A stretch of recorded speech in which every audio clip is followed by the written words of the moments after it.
Единственными металлами, которые встречаются в земной коре исключительно в свободном состоянии, являются платина и золото.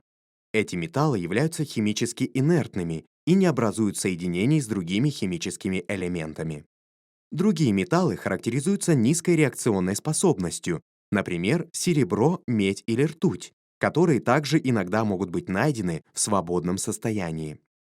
Другие, более активные металлы встречаются в виде соединений с другими химическими элементами. Наиболее распространенными типами соединений металлов являются оксиды, сульфиды и их соли. Некоторые металлы образуют минералы одного и того же химического состава, но с различными внутренними структурами.